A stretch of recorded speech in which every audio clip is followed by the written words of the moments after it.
શું તમને ખબર છે કે અંગ્રેજો શરૂઆતમાં ભારત પર રાજ કરવા નહીં પરંતુ વેપાર કરવા આવ્યા હતા?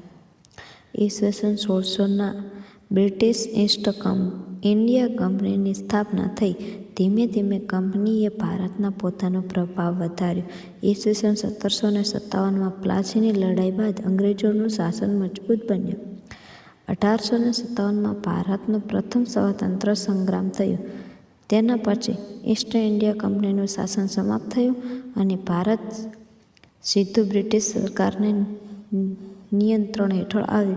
લગભગ 90 વર્ષ સુધી બ્રિટિશ શાસન ચાલ્યું. અનેક સ્વાતંત્ર્ય સેનાનીઓના બલિદાન બાદ 15મી ઓગસ્ટ 1947ના રોજ ભારતને આઝાદી મળી.